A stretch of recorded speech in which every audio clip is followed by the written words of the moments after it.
Google has the power to rig the election. They've been caught rigging the election already, not just in the United States, but meddling in Ireland and meddling in Brazil. And, this is the technocracy. This is the biggest threat that we face in America right now is Google. We're going to stop the censorship on YouTube. So the fascists of 100 years ago burned books, and the fascists of today burn bits. Every single time a video gets deleted off of YouTube, every single time a site gets delisted from the Google index, that's an act of burning bits. And so we're going to stop the burning of bits with our Stop Bit Burning campaign. Welcome everyone, I'm Spiro. Thanks for tuning in. In case you missed it, my last report was censored by YouTube. The video was only up for about 30 minutes before it was removed, but you can still see it right now at activistpost.com and on BitChute. I then uploaded the video to Twitter and immediately had my account locked, but I got it back. But going forward, we're going to talk about more censorship here and the social engineers in general. And joining me today to discuss this is Zach Voorhees, who is a Google whistleblower. You can find him at zachvoorhees.com. Zach, thanks so much for being my guest today. Thank you. And if people want to find me on Twitter, look up Perpetual Maniac. Absolutely. I'll be sure to leave links to anything and everything you'd like in the show notes below. You do have a huge following on Twitter. You're always very active on there, and I follow your account. It's a great account.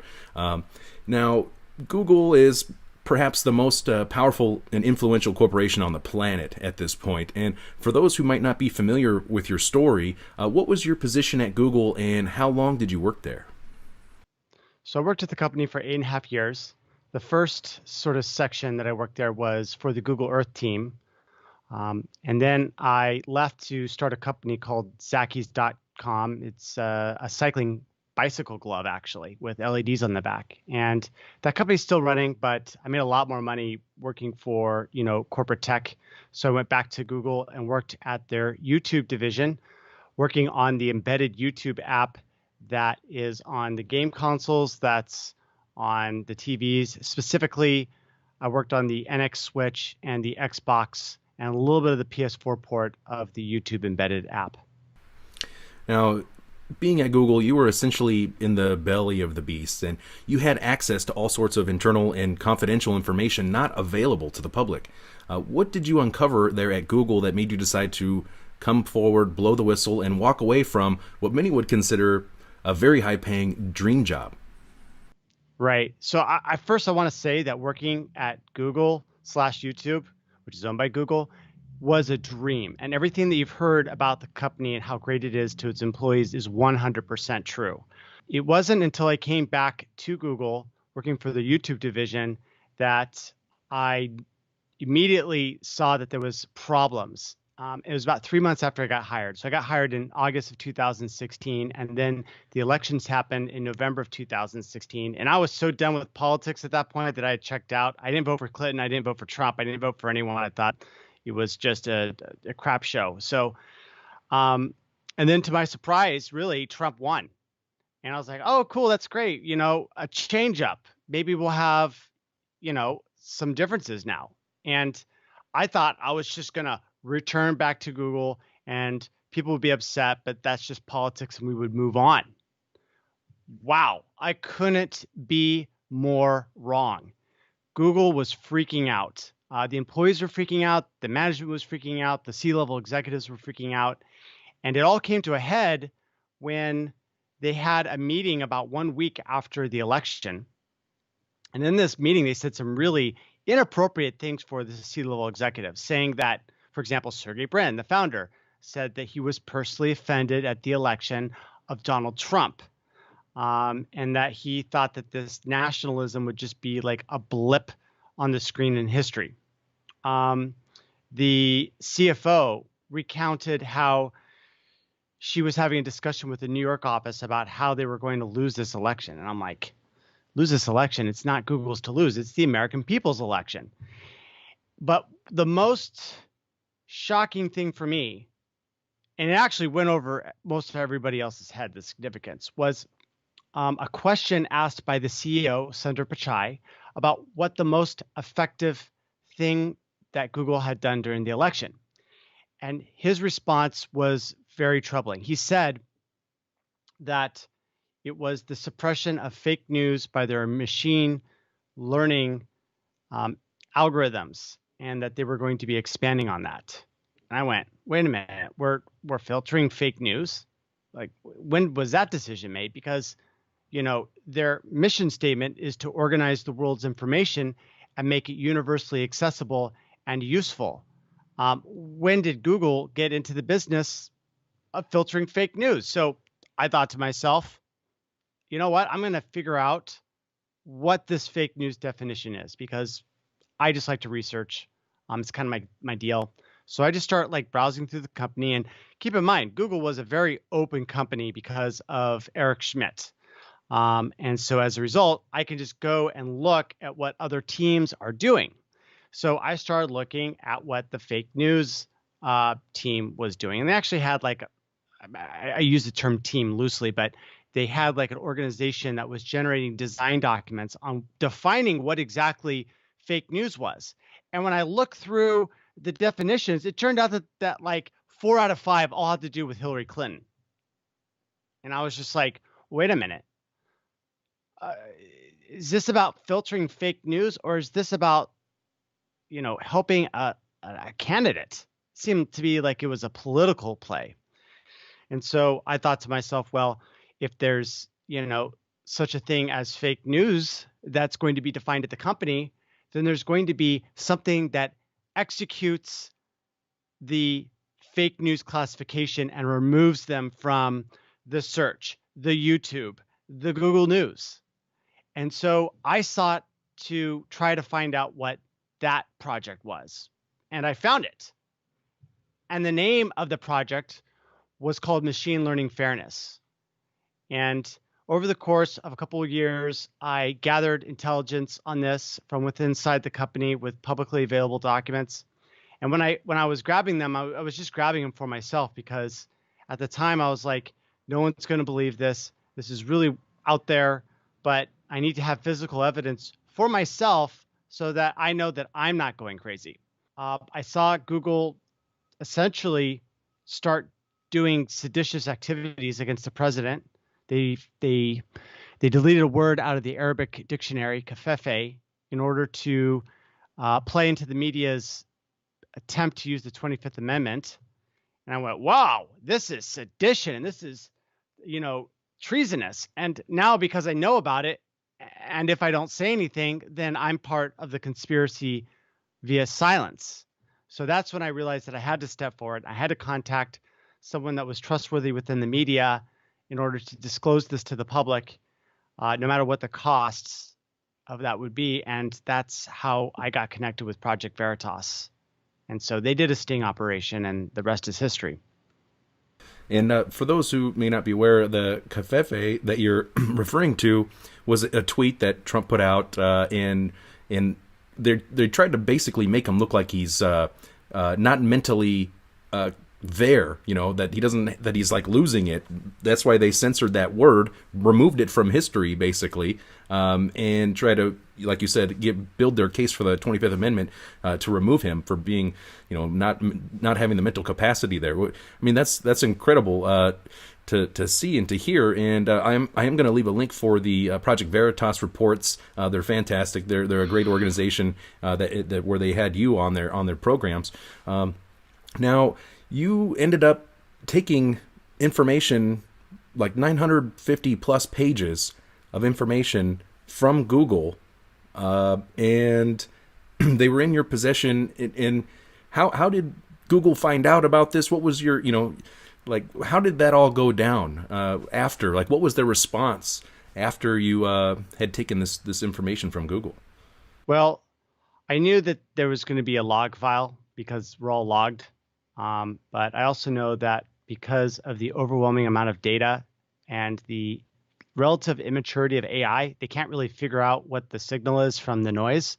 So I knew that once I came out, that there was a good chance, even anonymously, that Google would be able to quickly triangulate my position. And that's actually what happened. So when I came out on Project Veritas in June of 2019, I was under the cover of anonymity. So I had a hat and a kind of a poncho like thing, and I didn't reveal, and my voice was changed, so I didn't reveal who I was. And what my intentions were was I was just going to leak enough so that it would show the people that were accusing Google of being biased that there was literally something there, and that they could then use that in order to find out more information. But I had a debate about whether to disclose the whole thing. And so I actually didn't know what to do. So I actually just prayed about it. And I got this overwhelming feeling that I should just like not disclose anymore and just walk away and just continue on with my life, because there was some anger and resentment that I had, that because Google was trying to essentially overthrow the country. So I felt that that was a vengeful act to just release all the information. So I walked away. And then they set a really high priced legal firm after my ass in order to try to get all the information that I had. I guess they're able to kind of figure out that it was me that was, doing all this within a couple weeks. So that letter arrived, and then I was like, oh boy, I'm in trouble. And I talked to a few lawyers, and they're like, oh yeah, they're going to ruin your life now. They're going to essentially drain you of a whole bunch of funds. And I looked at this and I realized that I did not want to get involved into a court of law. I'd rather step into the court of public opinion. So I prayed about it again. And this time I got this overwhelming feeling that I should just let them have it. So I don't know if that was God or what exactly happened. I just know that that was the overwhelming message that I got when I prayed really hard about it. And so what I did is I called up James O'Keefe and I said, look, they're after me now. There's also an anonymous troll that I was able to trick into hitting a link that we controlled. And we were able to see that the IP was actually originating from Google. This is how dumb they are. They literally sent a troll that was from the Google Indianapolis office. And they were trying to harass me and out me and call out my name because I was all anonymous on Twitter, that I was the leaker. So I knew bad things were on my way. So I set up a dead man switch. I said, James O'Keefe, if I die, then all documents go into the public domain. I then go to Twitter and I post essentially the same thing. And there's it's still up there. There's a picture of a dragon that's about to kill a guy. He's got him wrapped up in his tail, and then it's the last finishing blow. The guy stabs the dragon in the heart. That was my message to Google. Hey, you do this, and you whack me, and everything's going to come out. And that's not pardon the interruption, Zach. You're not being dramatic when you say this. I mean, this is a very, very powerful organization, wealthy beyond anyone's imagination, powerful, and like you said, they are politicized at this point, and you're about to expose major corruption and just all kinds of things that Google kept very close to themselves, that they did not want out in the public. So when I don't think you're being dramatic or blowing this up at all by any means when you say that you were fearing for your life. I can only imagine. Oh yeah, people. There's actually been a lot of plane crashes in the Bay Area, and a lot of suspicious deaths of CEOs and stuff and founders. And so I had no qualms. I'm dealing with huge firepower. Google has a lockdown on the technology of the freaking globe, and I'm challenging that established power. And the only thing that I have as leverage is the fact that I can kind of trigger an awakening by revealing what Google's doing to, the common person that's still asleep about this. So I let them know that they were going to walk into a trap if they did anything. Sure enough, 4 hours later, the cops were at my house trying to get a wellness check on me. And I was like, hey, I'm not going to answer the door, right? They don't know that I'm here. Well, they somehow figured that I was there anyway, so they just set up watch, and maybe they were tracking my cell phone. I'm not entirely sure, but they just assumed that I was there, and then shut down the streets from 20th in Valencia to 22nd in Valencia. They used a flimsy excuse to call in a bomb threat and get the bomb squad at my house. What had happened was my roommate, who's super hot, she like does all these like stage performances at like Burning Man and these festivals around California. That's like her gig. And she had left a canister of denatured alcohol that she uses in her fire poi. And so it was this canister that was in a bag. It was like in a brown paper bag. And they looked at it and they said, oh, that could be like an incendiary device. So we got to make sure that it's not like a bomb. So they called in a freaking bomb squad on me. And so I remember I was sitting on my bed trying to get my mind off of all this, playing some video games to just, think about something else. When I started to hear this like helicopter, like encircling the house, and it started to get closer, and I was like, no, that would be paranoid to believe that this helicopter's for me. And so I kept on playing the video game, even though my adrenaline was now like raising. And now I hear this other helicopter come. So now there's like two helicopters flying low over my house. And so I get down on my hands and knees and I crawl next to a window because I'm like on the second floor. So like I'm not at street level. I'm above looking down on everyone, and I'm able to like get to a window and look up, and there's like a helicopter like just hovering. And I'm like, this could actually be for me. And then I actually got a phone call from my friend who decided that he was going to come visit me, and saw that the whole street was blocked off. And he talked to the cops and found out that they were there for me. So now he's calling me, trying to talk me out of the house. It's like, I'm talking to them. They're going to set up shifts. They're going to be here for 3 days. And so I decided at one point that, whatever they were going to do, they were going to do. So I might as well do it out in the public with everyone filming their cameras. And then good luck with if they try to do something funny for them to erase all that video. So I talked to the police over the phone. I negotiated to come out. I came out, recording with the phone in my hand, which I told them ahead of time that I would do. They gave me permission to go ahead and do that. And there's video actually of me like coming out, sticking my hands up, turning around, putting them behind my head, and then them like detaining me, searching me, and then finally asking me a bunch of questions like, do I want to do any self-harm or kill myself, or do I want to like do any harm to anyone at YouTube? And then finally, and I assumed that it was Google, but I didn't have confirmed evidence until it was the police themselves as the final question asking me, well, why would Google call in this wellness check? And I said, aha, I knew that this is what they were doing to me, and so I said, well, the reason why they would do this is because I'm blowing the whistle on what Google's doing. And I just sent 950 pages to the Department of Justice Antitrust Division. And the cop was like, do you have any evidence of this? And I said, yeah. And I pulled out my phone and I showed it to him. And on the phone was a picture of the letter that I had sent to the DOJ describing the contents of this dossier that I was sending them.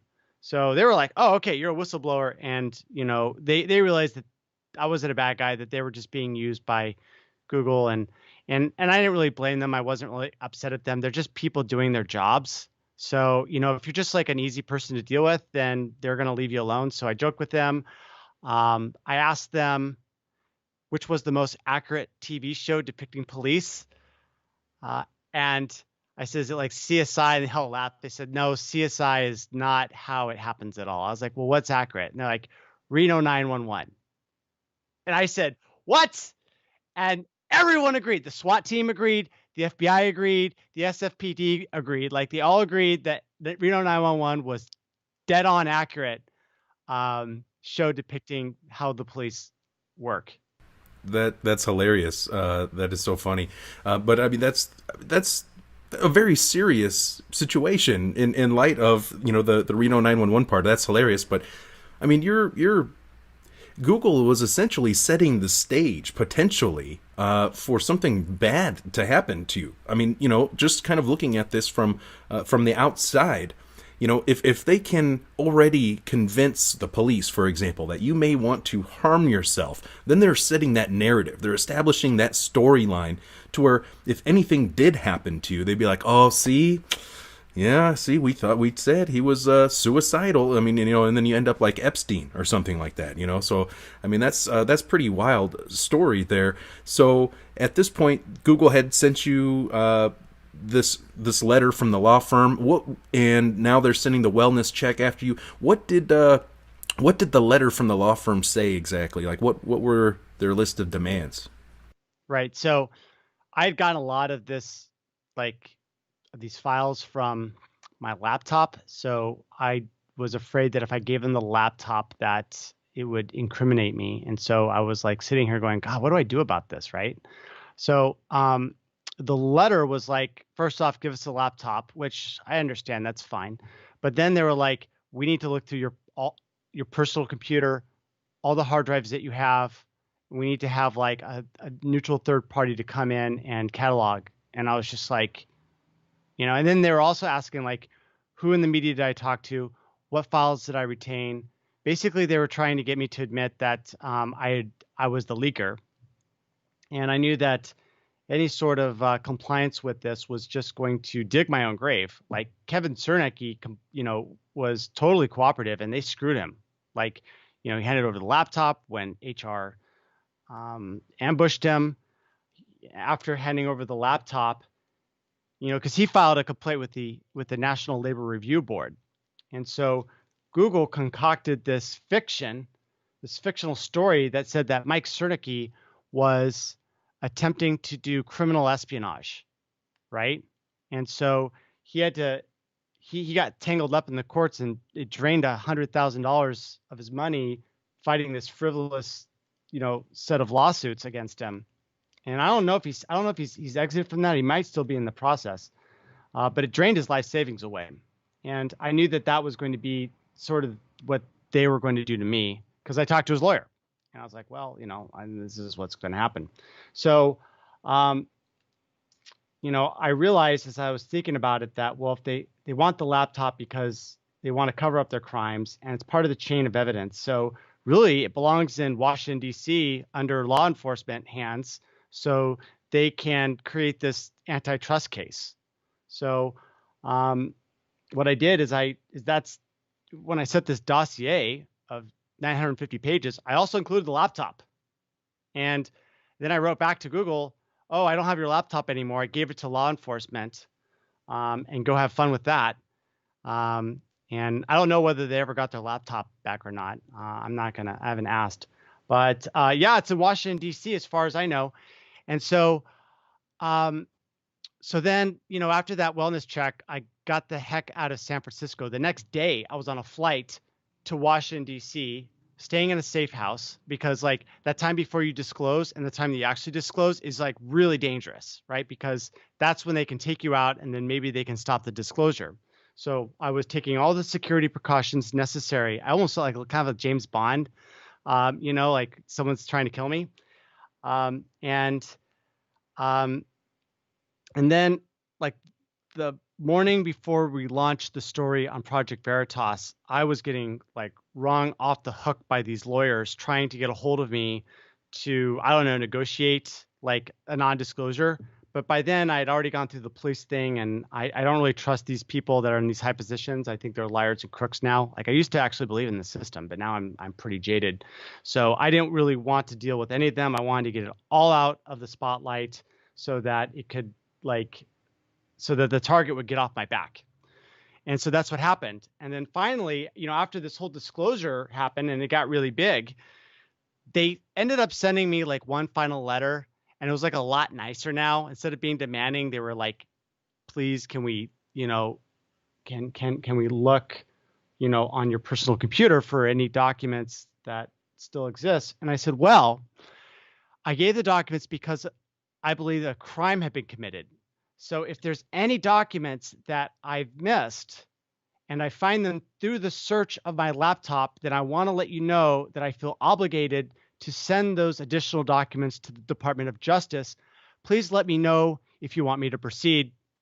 They never said another thing, so I got off of it. So that was the end of that whole legal fiasco. And so, what has developed since then with the Department of Justice? Have they been in touch with you? Has this proceeded or progressed at all in any way? Well, as you know, the government can be kind of funny sometimes. So because I didn't actually address it to anyone, um, I just addressed it to the Department of Justice, like Antitrust Division.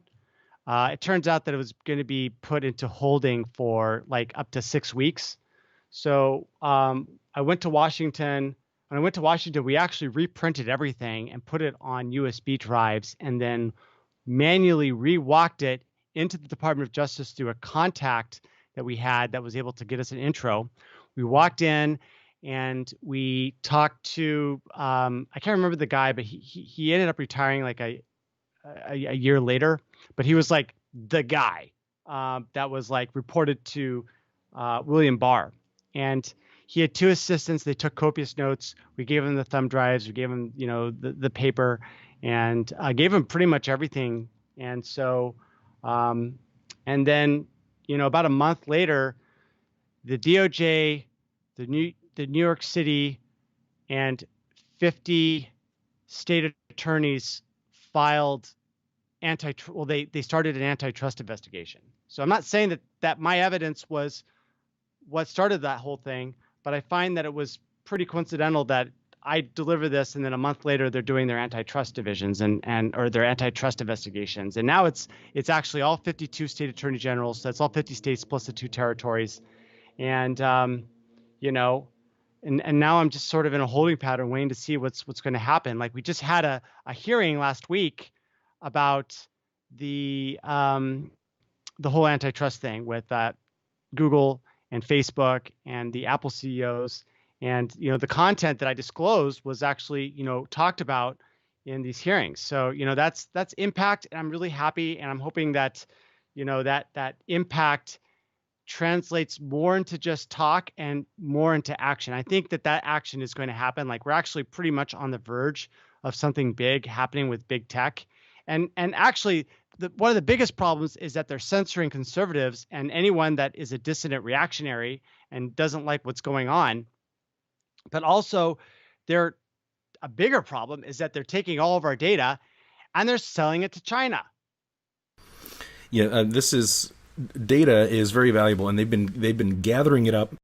Excuse me. They've been gathering it up like crazy, and the same thing with like the NSA we've been seeing. They're just gathering every bit of information that they can scrape from you.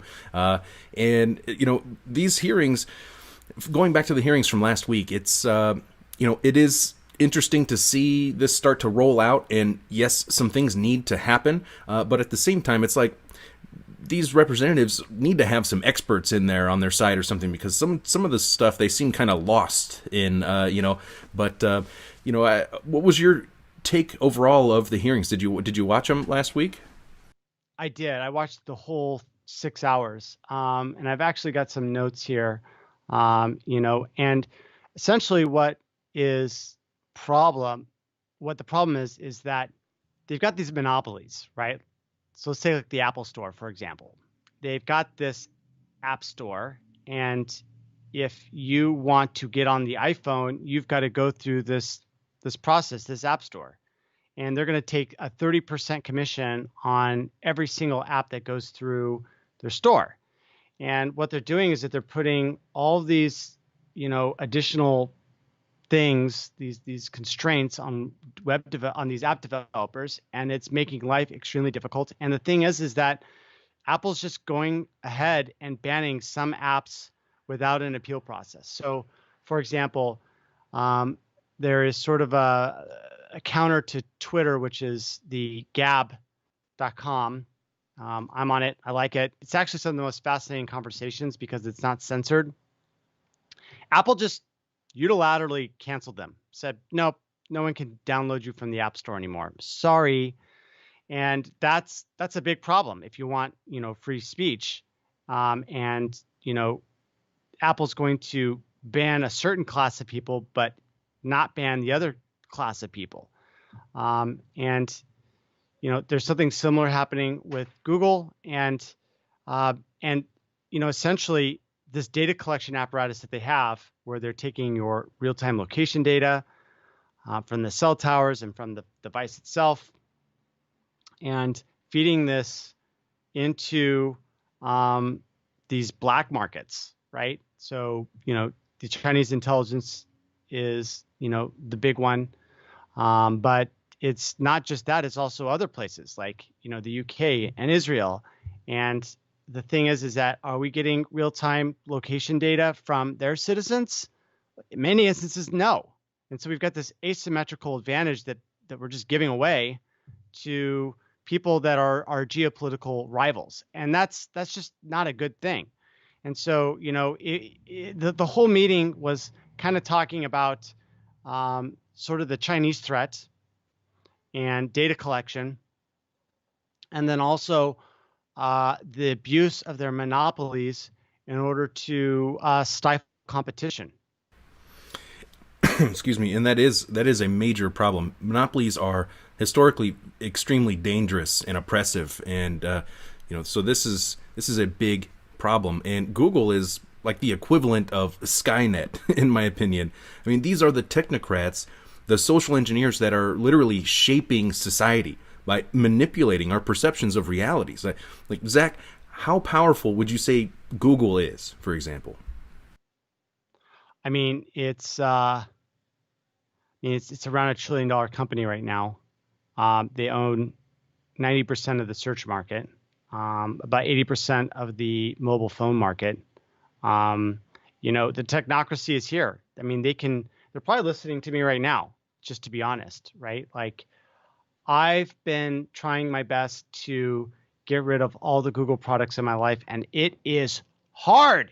It's so hard to get rid of everything. Like, I can't find a replacement right now for Google Drive. So there's a lot of stuff that I'm putting on there, and I'm like, well, I know that they're going to be able to look at what I'm doing, and it's everywhere. Like, it's literally everywhere. And the thing is that what I didn't know until I left is that they own a large part of the education computing segment. So all these Chromebooks that are going out. They also own a large amount of these SSL certificates that are being done for security purposes on these websites. And they can just go ahead and with the flick of a switch, disable the certificates at the root level for entire sections of the economy, and people just go down because all of a sudden their connection can't be trusted anymore. And the thing is that it's built into the browser so that you can't visit those non-encrypted connections anymore. It gives all sorts of weird flags, and then their search engine has a ramification that will downrank you to the back pages, so you'll never show up. And it's just like, holy crap! Like, Google has the power to rig the election. They've been caught rigging the election already, not just in the United States, but meddling in Ireland and meddling in Brazil. And this is the technocracy. This is the biggest threat that we face in America right now is Google. I would have to absolutely agree, because we've been hearing government officials and the media warning about the Russians for years. Now it's been years, literally, how they're meddling in our elections and everything. But, to me, that's all come out to be false anyways. It was our own intelligence agencies that were meddling in the elections. And, personally, I'm more concerned about Google and our own intelligence agencies meddling in our elections. How concerned are you that they're going to try to influence the outcome of 2020 presidential elections here in the U.S.? Oh, it's already started.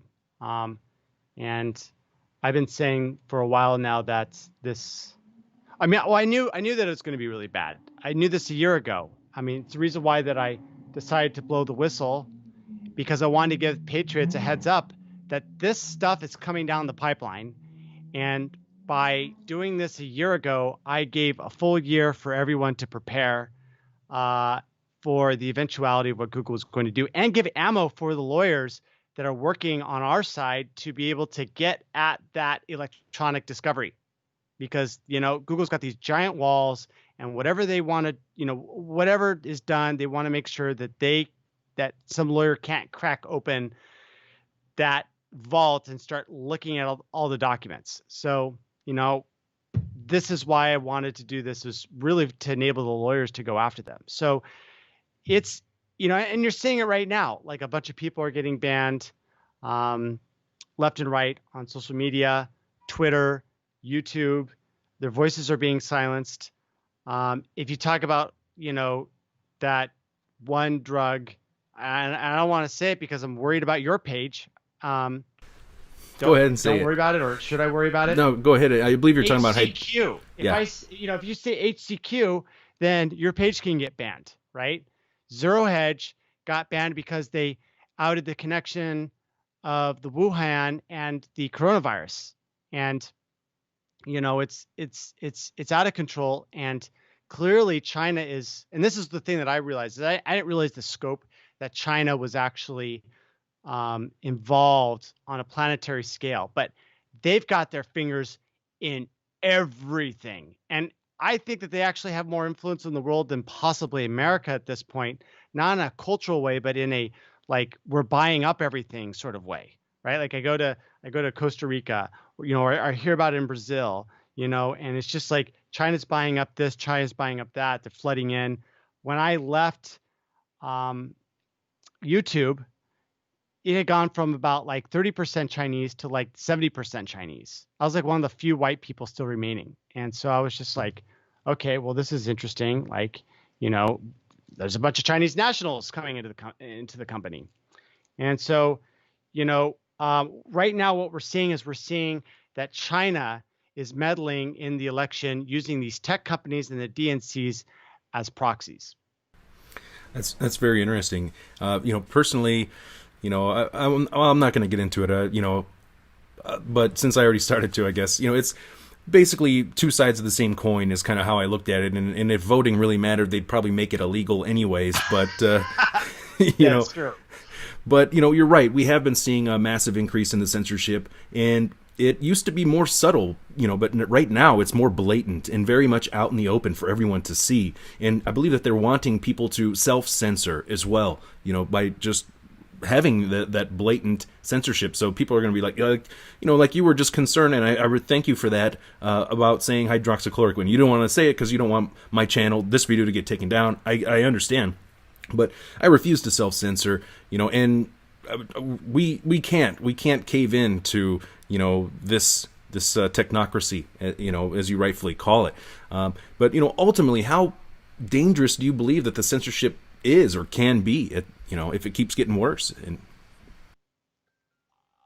I mean, the worst case scenario, I mean, that could be an entire interview, me talking about the worst case scenario, because I've thought about this a lot. I'm like, what is the final sort of extension of everything? Like, what's the final form? And the way that I saw it is that and a lot of this is actually from the QAnon phenomenon. I was like, well, what if they're able to generate something like the Q phenomenon, via AI with selective disclosures about truth, and then but then they're able to micro target that.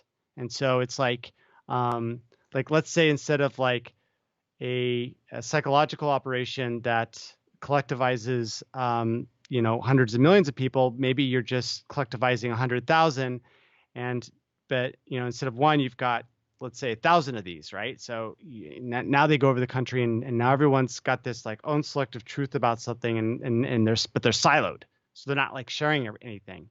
And essentially, what you can do is you can balkanize the psychology space, the topology of these countries, into these bulk, where they don't share an ideology. They all think that they've got the right idea, and the end state is that they end up just fighting because they engage in some sort of victim culture that is perpetrated by this AI that's oh, they're doing all this stuff, and they really radicalize the people. And then they go and they try to talk to someone outside of their clique, and they realize that they've just got a totally different ideology that is fundamentally incompatible. Kind of like today's left versus right dialectic, but like, scaled up to like from 2 to 1,000. And, insert coin, create cult. That's essentially what, and I'm not saying that Q is a cult, but I am saying that a model like that through AI could create these auto cults where rich billionaires or the banking cartels just balkanize everyone up and then get them into perpetual like division and person conflict, and no one's got any idea of what's really going on, and we're just fighting all the time while they're slowly killing us down to like 100 billion people. Like that's the worst case scenario that I see.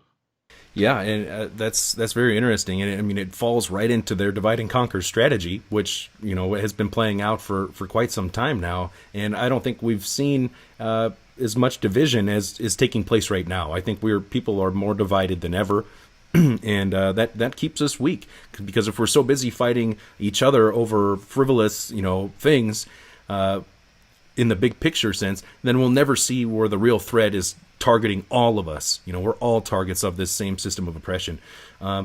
Speaking about AI, I wanted to ask you about Google's AI project called DeepMind. What can you tell us about that? Because that sounds pretty scary.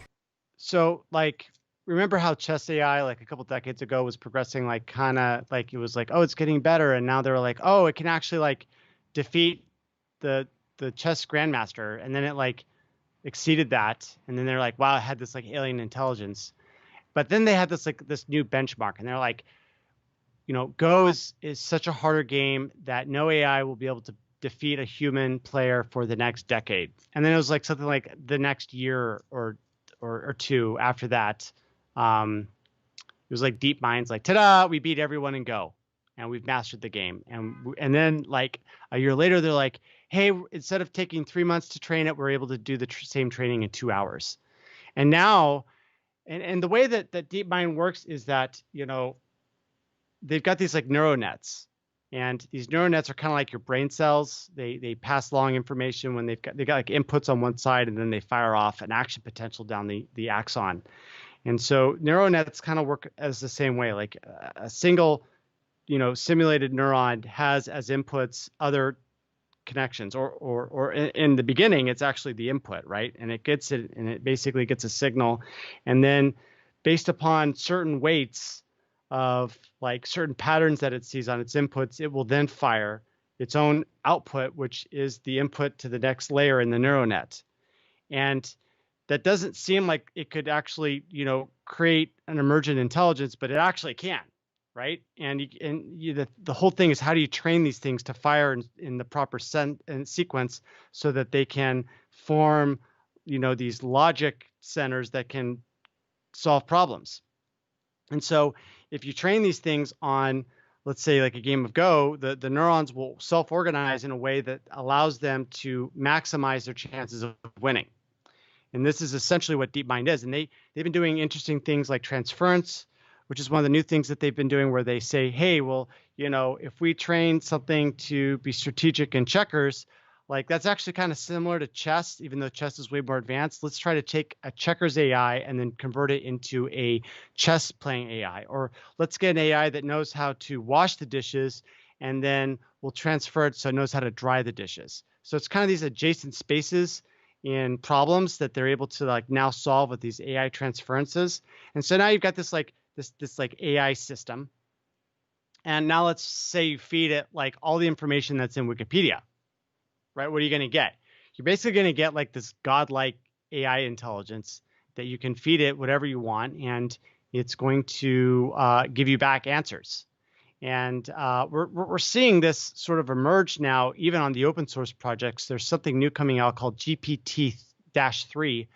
And it's you ask any question, it like tells you like what the answer is based upon, mountains of data that you could never ever read through in your lifetime, that's able to reference.